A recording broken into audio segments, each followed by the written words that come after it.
This is Atlas Network with Michael Carnuccio. Welcome to Atlas Network. I'm your host, Michael Carnuccio. Excited to be with you as we talk about the worldwide freedom movement, all of the leaders and their stories, what's happening around the world, what gives us hope, what excites us about tomorrow. And I'm excited to start that conversation with Atlas Network CEO, Brad Lipps. Thank you so much for joining us. No, thank you, Michael. I'm excited to see what you do with the podcast. Privileged to be guest number one on it. Looking forward to the conversation today. Well, Brad, you teed it up perfect there. The first conversation we should have, everyone heard me say worldwide freedom movement. We say that a lot at Atlas Network. What does that mean? In your words, what are we talking about? Yeah, I guess what we're talking about the people around the world, and there's more of them than you might think, who are dedicating their careers. And also there are people who are dedicating their resources to a project that at the end of the day has some political implications, but they are not distracted by the ups and downs of short-term politics. They're willing to invest in the long-term, understanding that this is more of an ideological project than it is a partisan project. So those of us who are motivated by the idea that, yeah, people should be free, there's danger when government grows too big. Free enterprise tends to produce blessings that we really shouldn't take for granted. Those are some of the motivations that bring together a lot of people to do the kind of work Atlas Network is interested in. With that point there, Atlas Network being interested in, why is Atlas Network interested in this worldwide freedom movement and specifically the people, the leaders within it? Yeah, well, I guess we recognize that this is, it's a social movement. You know, it's not a puzzle to solve. It's really about inspiring people to care about the thing that I personally care about more than anything else, which is the idea that people should be able to live their lives the way that they want. They should have dignity. They should have choice. They should have freedom. And finding people who agree with that is, the most important thing for us. You mentioned people a couple of times. Brad, this isn't your first rodeo, as we would say in my part of the country. How long have you been with Atlas Network, the people that have involved? Share us your story a little bit. Yeah, so it's always, I don't know, unnerving to say it, but I've been with Atlas Network for more than a quarter of a century. I joined in 1998. We were founded in 1981. By a guy who'd actually sort of gotten involved in this general project right at the end of World War II. Anthony Fisher was a Royal Air Force pilot who fought in the Battle of Britain. One of those people that Winston Churchill said, never have so many owed so much to so few. Anthony was one of the few that had fought for his country and then became alarmed when, through democratic processes, Britain seemed to be going in the direction of socialism, and he wanted to reverse that. Took him a long time to figure out exactly how to do it, but he had gotten into the world of free market think tanks, founding the first one in the UK back in the 50s, and then he was an American resident by the time he created Atlas Network to sort of replicate that experiment, to see how you could grow local organizations that cared about free society principles and who could use their local credibility to make a difference. And that remains the model, 40 some odd years later. So 25 plus years at Atlas Network. Talk to me about just the iteration, the growth, the change. Like, what have you seen? What stood out to you the most maybe over that time? Yeah, it's kind of crazy to look back at where we were in 1998. Atlas Network had a staff of 6 or 7 as I joined. But more than that, think about where we were with the information revolution. Mosaic, the first graphical browser for the internet, was introduced in 1995, I think it was. So we were still at the beginning of the mass commercialization of all the technology that we take for granted today. So I feel like when I entered, we were still operating in this world of information scarcity to a certain extent, where the original think tank model was, we need to refine the ideas that are going to lead us away from really bad policy outcomes. It's about idea germination. That's what think tanks were founded to do. At some point it's shifted. We still really need the rigorous research. We need creative thinkers, but we're also operating in a very different media landscape, information landscape. And organizations have had to become much more nimble, much more sophisticated in how they think about their audience, how they communicate to their audiences. It's been a real revolution we've gone through, but the overriding goal remains the same. And I think that a lot of the fundamental principles about having diversified funding, not being dependent on any one source, protecting your integrity, so people always know what principles you're standing for. These remain sort of timeless, but the context is always shifting, which makes our work really fascinating. All right, Brad, we're talking about worldwide freedom movement. We're talking about Atlas Network being a global organization.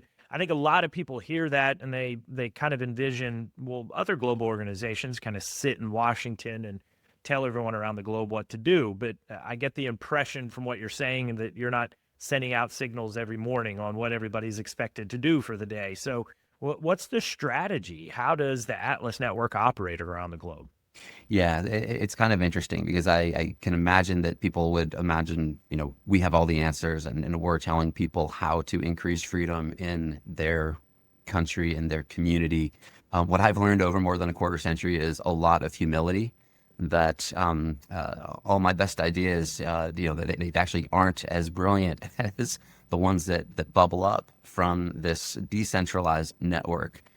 Some of the scholars that I admire the most, Friedrich Hayek and so on, we're very attuned to the idea that people who are sitting at the center of a system often overestimate how much they know about what's happening down at the grassroots. So that the magic of our model is that it does sort of turn on the head some of the models that you see at USAID, where you get a lot of politicized decisions that we want satellite offices to do X, Y, and Z. We're really authentically listening to partners involved. One example, if you'd asked me some years ago, Nepal, how do you make it move out of some of the crushing poverty that so many of its inhabitants have, I would have thought about, let's look at tax policy, let's, look at trade policy. And when we talked to our local partners there, one of the changes they said was important, but also achievable, was that they looked around and they said, most people here use motorbikes to get around.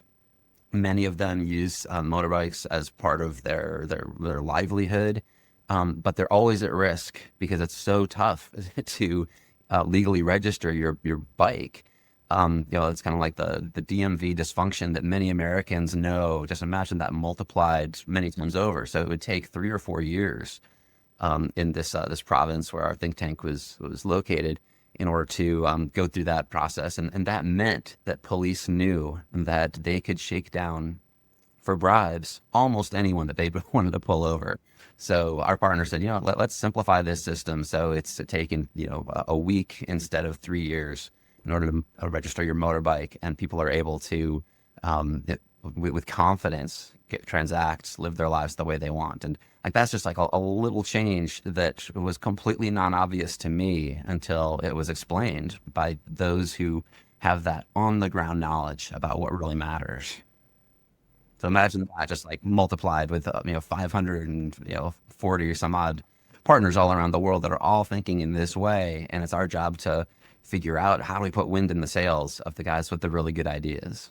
So I love that example, and it's making me think there's so many incredible stories, so many incredible people, and over your time thus far, there's got to be a couple of stories that pop to mind that, this person, this story, this is exactly why Atlas Network exists.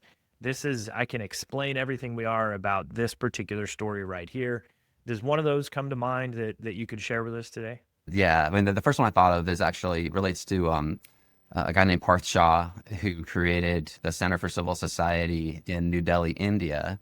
And we learned so much from Parth and honored him last year with our Fisher Achievement Award. And that was really, in part, recognition that a lot of our messaging at Atlas Network in recent years has focused on how poverty is cured through free enterprise, and how the misconception many people have that free enterprise and capitalism is about tycoons at the top of the economic pyramid. We've been correcting that, because the reason I'm in this is because I know there's a lot of people who live very difficult lives, and those lives are complicated by bad economic regulation, and that free enterprise is actually the solution. It's not the problem. And Parth really pioneered how we talk about that. He's the one that started to realize that when he talked about economic freedom in a country where very few people had economic means, they assumed he was talking about the rich. So he started to talk about livelihood freedom. And part of his focus was on street vendors, who historically had been looked upon as sort of like blight that public administrators wanted to hide, and not as examples of entrepreneurial energy, of people doing what they can very admirably to make ends meet, to serve their family, to get their kids educated. All this noble activity was not legal, and it was it's another example where you'd have corrupt public officials, public safety folks who would take advantage of that, and by working for the legality of street vendors, figuring out how they can protect their inventory. One of his Parth's observations was that when he talked to these small entrepreneurs, he said, well, why doesn't your business grow? And he said, well, I have to be able to fold up all my inventory by grabbing the ends of the blankets that I sit with, and hurry on my way if we recognize that this is I should say that better. Part of what he explained is that entrepreneurs in India would say, I can't grow my inventory wider than the edges of my blankets. I need to be able to grab the corners, fold it up, and carry my business away, because I know that the police officers may not see that it's legal. They may want to extract a bribe just because I'm trying to sell my goods in the street. So the Center for Civil Society was one of the first that really focused in on how do we protect the livelihoods of people who are surviving on the most modest of incomes, but who are exhibiting really incredible entrepreneurial virtue. What an incredible mental model there about someone whose entire livelihood cannot extend beyond the edges, the corners of their blanket. When you said that, it just it really framed challenges, opportunity that we have, others have around the world, but the challenges that others are still fighting through, and what the struggle's like. Right. And, one of the things that it also illuminates, I think, is some of the battles that subsequently our friends in the U.S. have taken on. We do work with a lot of U.S. think tanks, and I'm thinking right now of the Pelican Institute in Louisiana, and how they were facing the worst licensing regime of any state. And you have these examples of people who braid hair for a living, but in order to do that legally, they need to go through years of schooling, pay all these fees, and it's all just a racket to prevent people from entering that sector of employment. And realizing that that's just an affront to human freedom, and it's something that's worth fighting for. I don't know that was always obvious for people who think of free market think tanks. They always think that we just care about tax policy. We're just trying to help big businesses thrive, and there's nothing wrong with that most of the time if we're talking about a level playing field and letting markets work. But that is not what inspires us day to day at Atlas Network. And that I want to talk to you about that. I've heard you say human freedom. I've heard you use the phrase human dignity, individual liberty. These are obviously important to you, but something tells me that over time, the stories, all the places you've visited, the lessons you've learned, how have these deepened for you? Your resolve, your passion for what you work toward, how has that changed for Brad Lipps over the past 25 plus years? Yeah, I guess one of the great privileges of this job. And I think that this is my sales pitch for everybody that wants to get involved.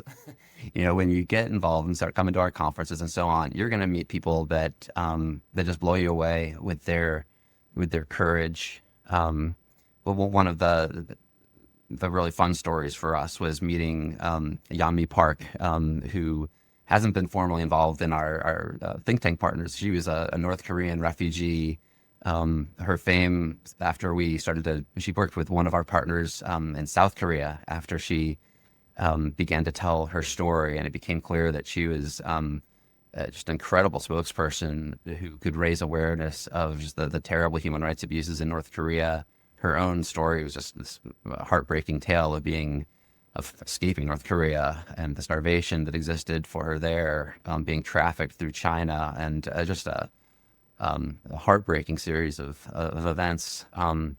And she sort of exploded on the world stage as a really important human rights advocate. And it was fun to see her star rise like that. But then to realize that there's so many people in our movement who have been willing to take similar risks, risking their lives for the principles they stand for. Thinking right now of Felix Maradiaga, who founded a partner of ours in Nicaragua, ran for president, but then was one of those who was thrown in prison by President Evo Morales, and suffered in prison for more than 2 years.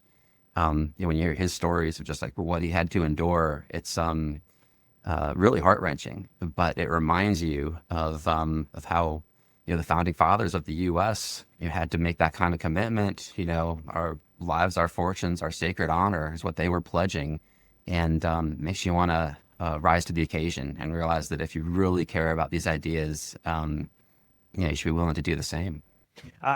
I'll just tell you my experience as I was leading a free market organization in the States. And Atlas Network partnered me up along with several others. We were in Vilnius, Lithuania, and we were meeting and talking about struggles and challenges. And we took a little walk and went through some of the history of the struggle for freedom there, and what it's looked like over time. And I remember coming back from that, and all of a sudden, the faces, the lives, the stories behind the policies that we were working on, the papers that we were writing, the ideals we were espousing, it came so much more to life for me. It mattered. My work deepened so much more with a sense of purpose that I thought I had before, but I didn't realize. And so I imagine for you, with how much you've traveled, how many people you've met, these stories you've heard, these leaders you've interacted with, what drives Brad Lips every day, right? When you get up and come in, or at the end of the day, or you're headed home, what is it that is motivating you and is inspiring you to continue in this work? Yeah, I mean, a part of it is just knowing that we're onto something, and it's something that should be contagious, and people should want to get more involved. I think I had mentioned to you once before, Michael, but prior to this, it's tough to imagine my pre-Atlas Network self. But in the 90s, I'd gone to business school. I had a short-lived career on Wall Street. And I was vastly overpaid for what I was contributing to the team at Smith Barney. But man, I learned a lot there. But I also didn't see that I wanted to emulate the lives of the successful people around me. That that they were motivated by something different.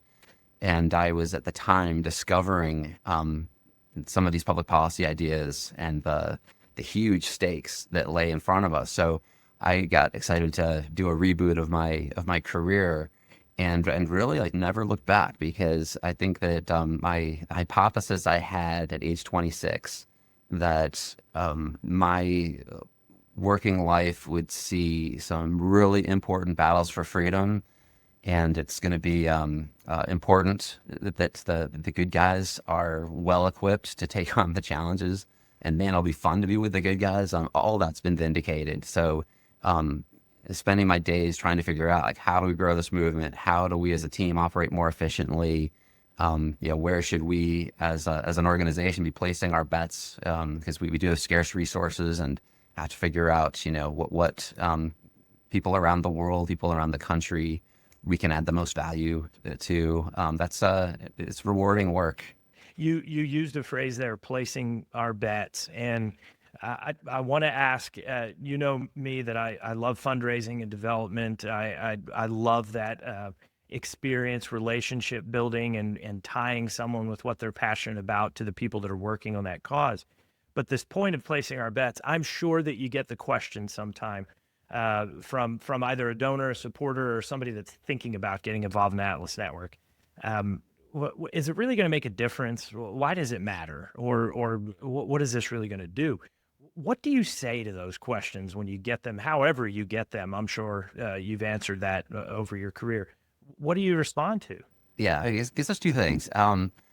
I think that when we actually look at some of these stories and go back to that example in Nepal, where you're like, okay, millions of people who tried to conduct their work every day, but were afraid of this existential risk that their savings could be depleted by being pulled over, being told they needed to pay some bribe.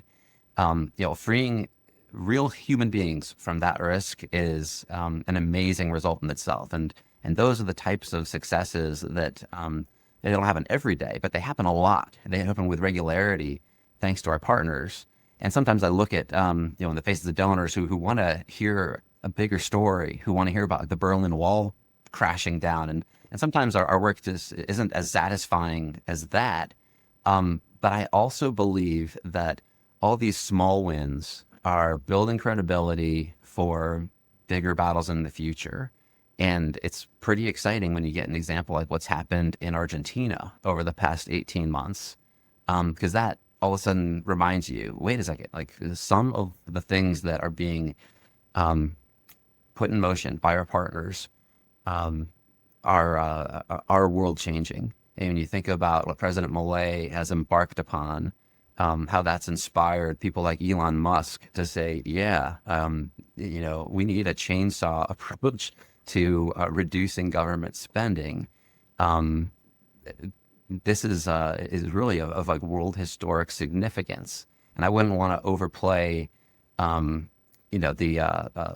role of our partners in Argentina. Obviously, like Milei is a really determined leader who doesn't take orders from anyone. But I think that the fact that he was able to become a celebrity in Argentina, but by being on the evening news shows where they talk a lot of economics, and they were willing to have this Austrian economics disciple with crazy hair night after night, earning an audience and building what has become an incredible political constituency. That wouldn't have happened without people making those ideas respectable over decades, where it seemed like maybe Argentina was a lost cause. But it's a good reminder that, we need a vibrant freedom movement working to move, they call it the Overton window, this range of political possibilities, so that people consider more free market approaches and don't always default to the idea that every problem requires a new government program. Brad, I want to talk about leadership and the concept of legacy here for a little bit. So there's a lot of folks, when they hear about leadership, they measure the impact of a leader in terms of scale, right? Whether that's growth of an organization, monetary, economic impact, any of that kind of stuff. Legacy, though, is something very different, right? Because the organization can peak or hit a valley when the leader's gone. So have you thought about legacy, 25 plus years in organization? Have you thought about Atlas Network, and are you having these conversations with other leaders about what legacy means? What does that word carry with you? Yeah, it's kind of interesting because when I first joined Atlas Network, I was having trouble figuring out, well, what does this organization actually do? Because we don't publish our own books. We did have really amazing people on our small team, and one of them was a guy named Leonard Liggio. And when I first joined Atlas Network, people throughout the freedom movement were organizing a 65th birthday surprise for Leonard, and I didn't really understand the importance of this or why people cared so much. But then seeing people come from all around the world to be a part of this this party, and to honor someone who was so personally quiet. Like Leonard had been involved in lots of freedom movement organizations and had always been the guy that made the social connection. Leonard never published. He had this encyclopedic mind, and was sort of an advisor to Murray Rothbard on some history books that Murray wrote and so on. But Leonard never did things under his own name.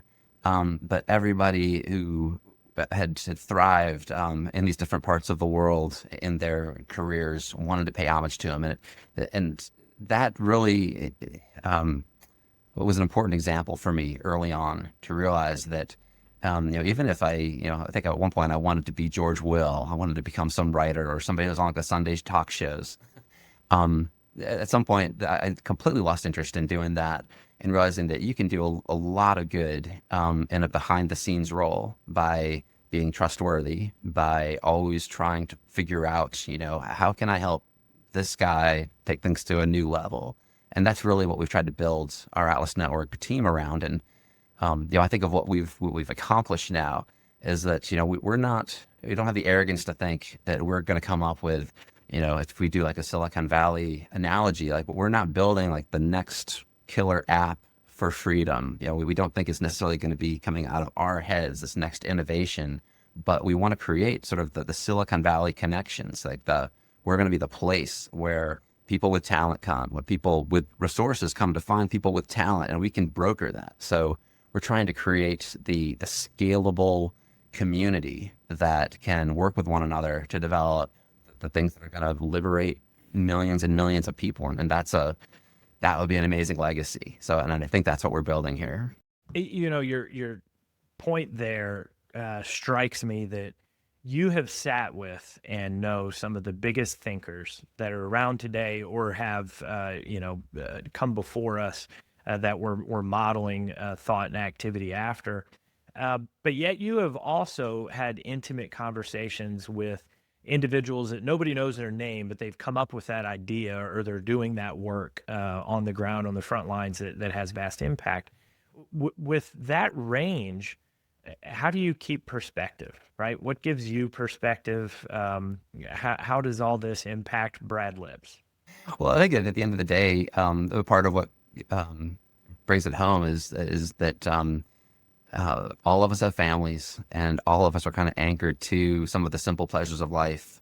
And it's been a real joy for me that both my brother and sister have been in this movement. My wife I met through Atlas Network, and we've been able to bring our now almost 11-year-old along on a lot of these trips. And for us, it really is like about human relationships all over the world, people that we've come to love and get to collaborate with and try to help along their way. And that human dimension always anchors it.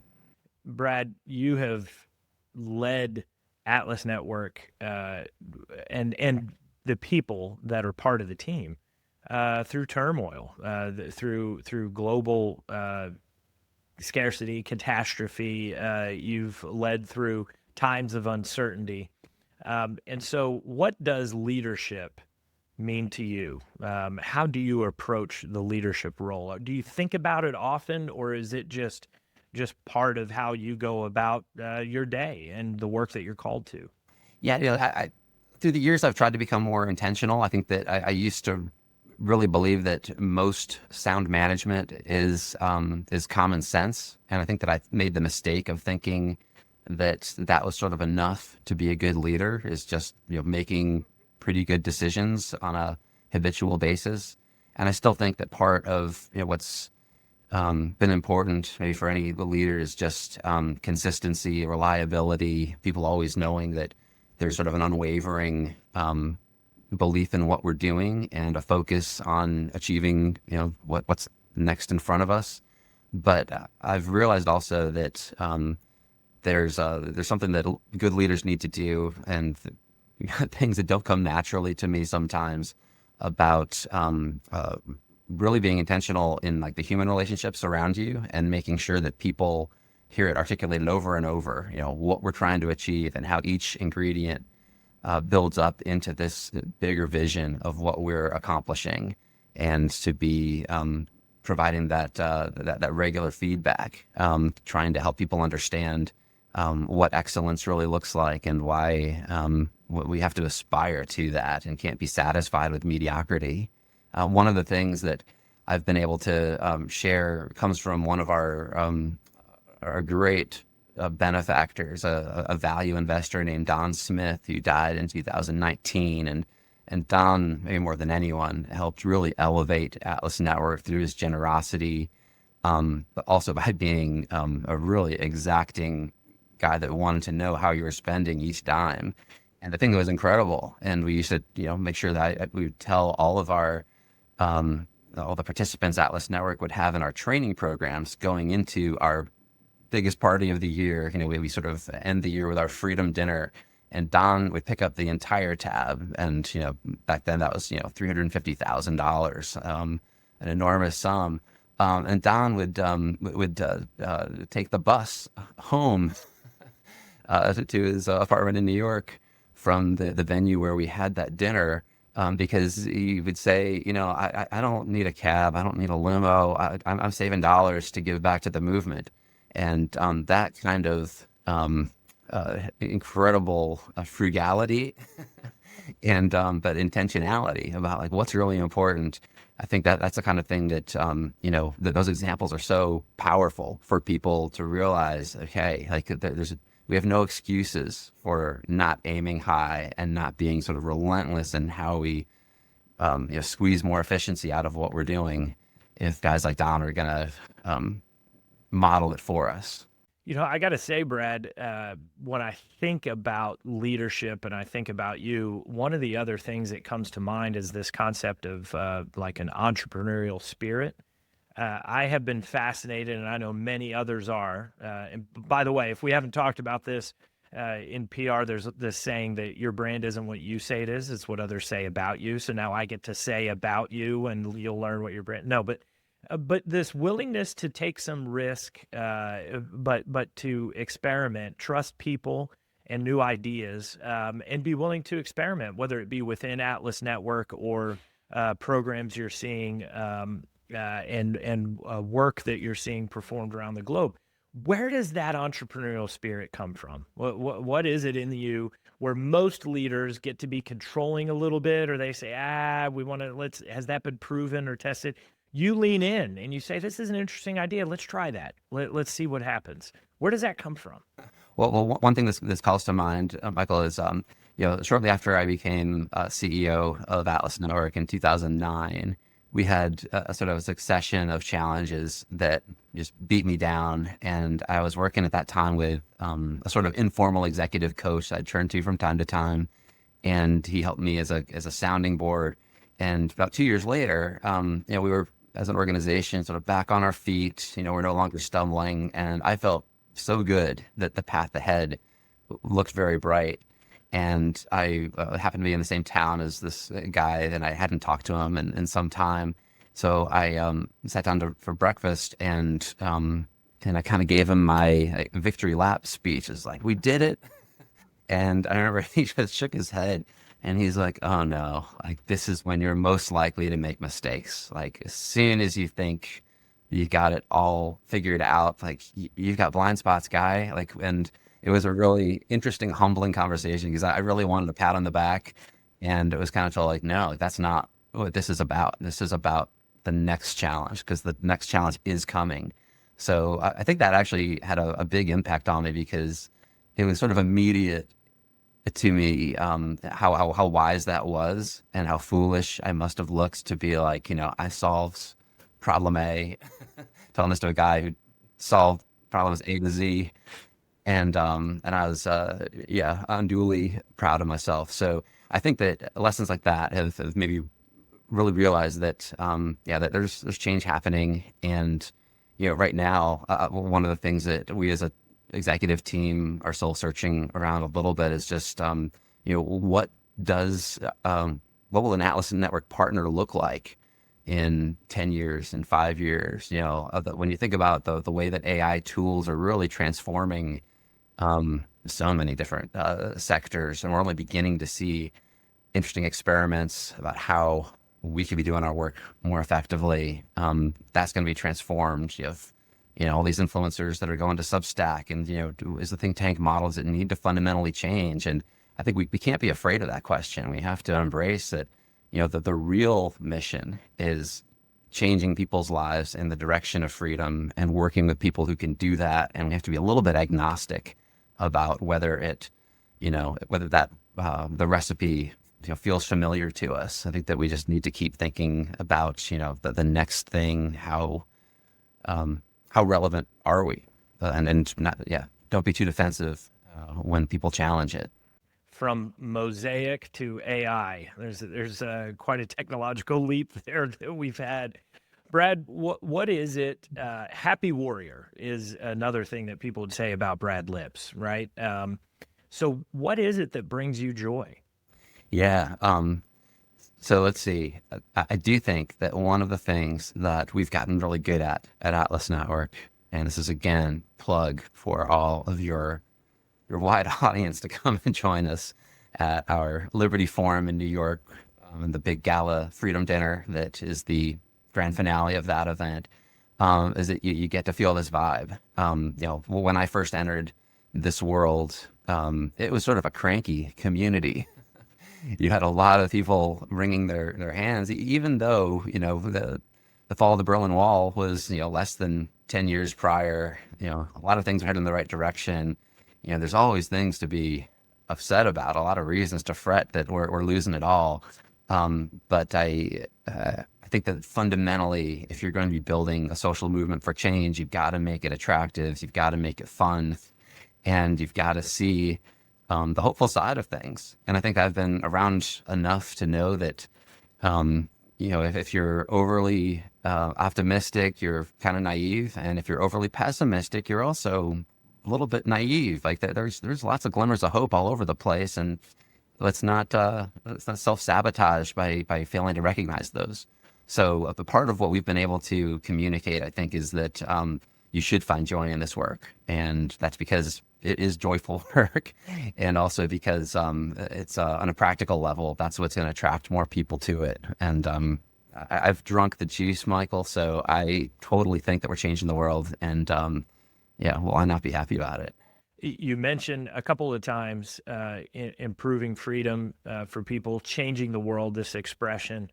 So there's an element of hope and enthusiasm in your voice. What is giving you hope right now? What brings hope for Brad? Yeah. Well, I mean, there's always a glass that is half empty and a glass that's half full. This is a more interesting one, especially because it does hit on U.S. politics, which is very divisive, even among our own race. So you've got a ton of Trump fans, we got a ton of Trump skeptics, and but I think that it's really interesting that we do have aggressive efforts to limit the scope of government, to reset global relations for good or ill, in ways that all of our partners need to grapple with, and I still think that there's some scary issues out there, including the unwillingness of anybody to talk about entitlement reform and some of the things that really are threatening public finances, certainly in the U.S., but in most Western democracies. There's a lot of things that feel unsustainable and that need to be addressed. So in my mind, we've got sort of high stakes problems to solve. I think we're starting to see an appetite to take on problems that nobody would have touched before. And the idea that the Department of Education, which Ronald Reagan said a couple of years after it was founded, like this shouldn't exist, but even he wasn't able to make a dent, and it only grown to a point where I thought that it was permanent as part of the landscape here in D.C. And having that retired, like that's a big deal. That other countries are realizing that they've been on an unsustainable course, and more are waking up to it. So I think that it's a time for big thinking, and I think our partners are so much more sophisticated, so much more professional, and so much more ambitious than they were when I entered this a quarter century ago. I feel like we can make a difference. So yeah, so that gives me some hope. I love that. One of the the sayings about leadership that I've always liked is leaders find opportunity in obstacle. And so anytime everybody's getting together and talking about challenge or problems or what are we going to do about this, there's always a voice, a mind that steps up and says, actually, if we look over here, or if you think about it this way, there's blue sky. And so sometimes that is informed by what we're doing outside of the office or that meeting or anything else. So, Brad, you're a published author, right? But what are you reading? What keeps you informed? What do you do when you're not at the office, when you're in the morning or on the weekend or traveling on the plane? What are you consuming? Yeah. The quick answer to what I'm reading, it's interesting that we're doing right now a cover story for our upcoming Freedom's Champion magazine that is on Milton Friedman and his lasting legacy for the movement. And we're sort of pivoting off of something that Joe Biden said in 2020 when he was talking about the need for even more government stimulus and said, hey, Milton Friedman's not in charge anymore, so he's not running the show. So I think we're pivoting on that with the line along the lines of, is Milton Friedman running the show now? And really, so I've been rereading Capitalism and Freedom, looking at just how he really laid out a policy agenda that still animates, 70-80% of the work that our think tank partners are working on, from sound money to some of those occupational licensing topics that we were talking about with Pelican Institute in Louisiana and so on.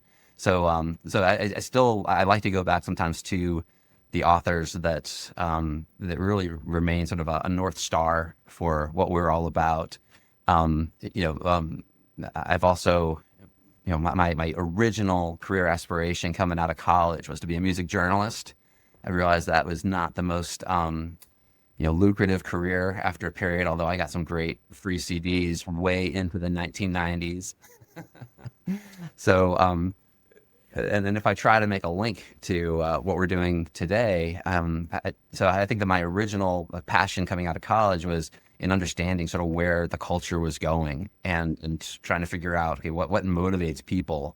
And I still think there's part of that gets back into what we were talking about how do you create a community that's full of happy warriors that embrace this mission and tie it into their lives. One of my friends from Costa Rica just hosted as his wedding this amazing musical festival with some of the best musicians you'll ever see, and that was just a ton of fun because when you get that blend of ideals, but also fun and creativity and art. I don't know, that's part of what we're trying to build, I think. I appreciate you bringing up music because I've wanted to talk to you about music today. I don't think I would venture a guess that there's many people in the worldwide freedom movement that don't understand Brad Lipp's appreciation and passion for music. And so we've got to talk about it. Where does that come from? Why were you going to be a music journalist early on? Yeah, well, that probably comes from having done a move when I was 14 years old and having to do like a social reset and then spending way too many days alone as a 14-year-old with no one to keep me company but my, Who and Beatles records and so on.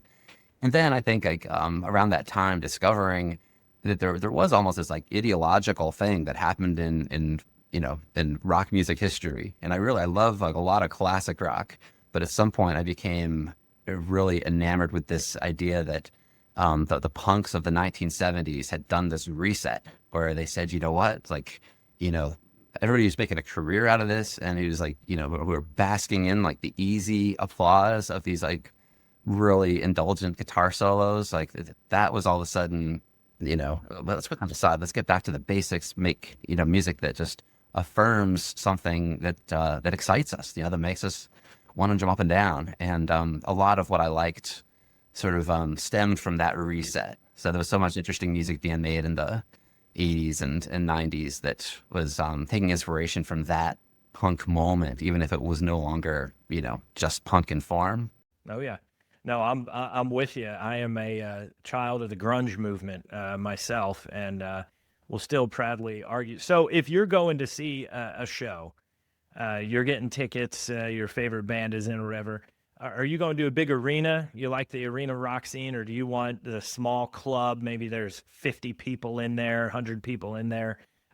What is the scene if you're going to go to a show that you want to? Yeah, the truth is that I almost never go out anymore because the times that I've ventured into music clubs seeing indie rock bands, I just feel like I am the old man that I used to look quizzically at. So I really don't even enjoy it that much anymore. And now sometimes we'll go out to places that are more kind of like country folk, but again in this in a smaller venue. Like I've never been a big arena rock guy. Maxwell's in Hoboken was my haunt back in my college days, which was one of the great music clubs of the period. Is there something you're listening to now, or an artist that you would tell everybody, listen, you've had this one on the shelf for a while, get it back off, or hey, this is a new artist you need to hear? Yeah, so I have a cousin who actually keeps me informed on new things, and he introduced me to this band last week named the Sharp Pins, and there's a song called Lorelei that's kind of like a Holly's 1965 type of hook, but then through this like kind of indie haze that makes it a little bit tough to hear initially, but then it gets like stuck in your brain. So that's one for you, Michael. I'm gonna take in the Sharp Pins after this. You better believe it. But the one thing I struggle to take in, Brad, my Philadelphia Eagles just won the Super Bowl, and dominant fashion. Maybe one of the most dominant teams in the Super Bowl era. Happy to argue with any Pats fans over that. But I can't move you off this idea of the 85 Bears. And what I can't figure out is if you've got a point, or if this is just Chicago coming out of you. But in a couple words, if you have to convince our audience that the 85 Bears were the best team to win the Super Bowl, what's your point?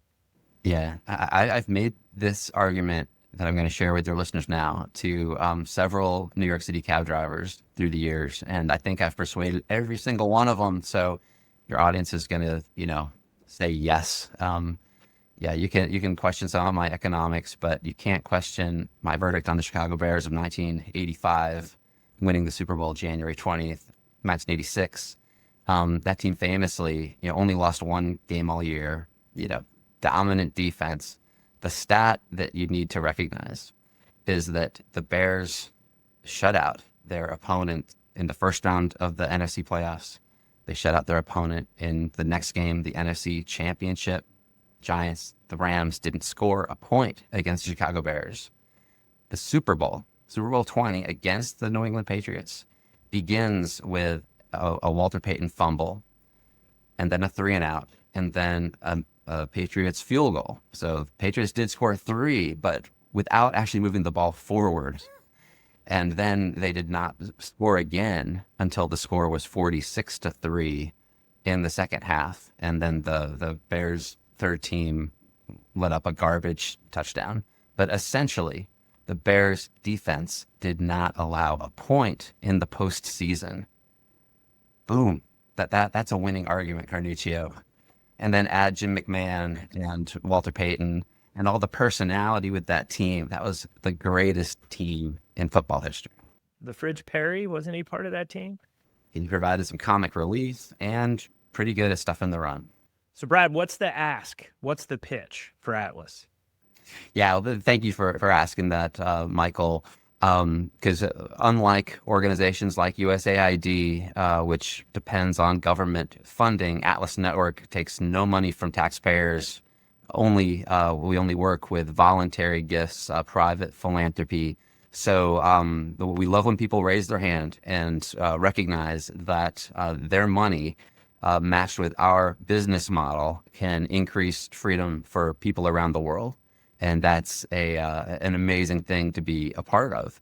When you think about how little your political contributions actually matter to the outcome of the election that you care about, and then how often the politician you helped elect winds up disappointing you in some way, I tend to think that money is really risky Whereas the funds that we're able to invest in the infrastructure for a freedom movement that's working 365 days a year all around the planet in more than 100 countries, where Atlas Network has wonderful local partners doing important work. I think that there's a great philanthropic return on investment that we can enable. So yeah, well, we would love for viewers to visit atlasnetwork.org, learn about how you can join our Atlas Club by becoming a donor. Our Atlas Club starts with a $1,000 gift.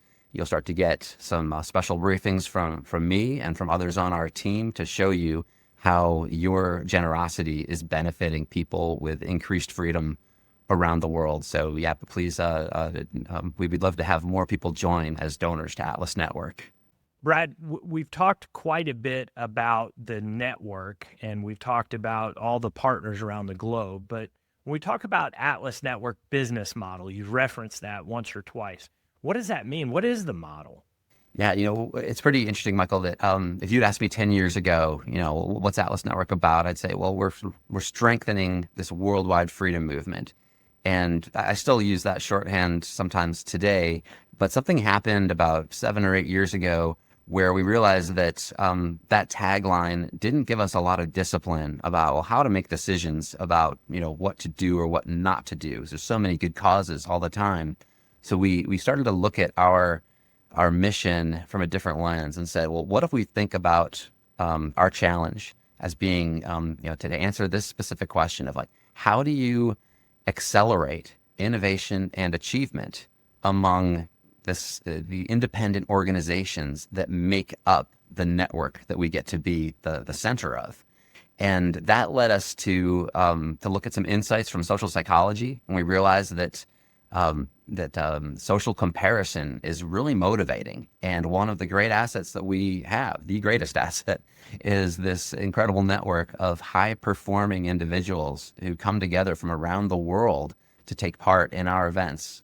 And we want people to look around those rooms and say, man, if I can stand on that stage in front of these people, that's meaningful, because I admire everyone here. They're working on the same project and they're doing great things. Being at the head of this class would be a career goal. And once we started to internalize that, that's what we want people to feel. And that motivation is what gets people to be a little bit more ambitious, a little bit more energized to learn how they can succeed and do more. That really helped us lay out this landscape of 3 pillars of activity that are fundamental to our business model that we call Coach, Compete, Celebrate. And the coach part is the professional development training, where staff of these organizations, leaders of these organizations, learn lessons from what is working in different parts of the world. They think through, how do I adapt that to my particular challenges? The compete part is where we have grant competitions and prize competitions that we can offer thanks to our generous donors who trust our team's insights into where you're going to get some real return on investment by putting money into new projects that are being designed by these local organizations who know their environment and know what changes are possible and can be made to happen. And then the last leg of this, the celebrate part, there I'm referring to the 5 different Liberty Forum conferences that we put on 5 different continents each year. And that's where we get to put people on stage and say, this is what excellence looks like. And we find that people in that audience say, well, next year I'm going to be on that stage. And that fuels their interest in getting more staff into the coach programs, and then putting in their proposals to take advantage of the grant competitions we offer. So it has this flywheel effect where we keep ratcheting up the definition of what it means to be great in the business of advancing liberty and free market ideas around the world. Brad, I proudly tell people that I am a product of this model as a think tank leader with a team that we were excited to compete on the world stage. We wanted to have that opportunity. We felt such a great reward and a sense of accomplishment, and then to be part of the celebration at the Liberty Forums, and then especially at the annual event, New York City, every year, and be around celebrating our peers that had achieved excellence that year. Was a key part of my story and my growth professionally. So I know it is important for so many and such a great business model for Atlas Network. Folks, I want to encourage you to become a member, a supporter of Atlas Network. Join the club with me and so many others around the globe that are investing in not just this work, but the people and a future of human dignity and expanded freedom for all. I want to thank Stephen Green with Atlas Network, helping produce and put together this podcast. Chris Murray with Content Gym for all of his work and help. And most of all, Brad Lips for being a wonderful guest on the show today. And folks, be excited to join you again for another Atlas Network podcast next time. Take care and have a good day.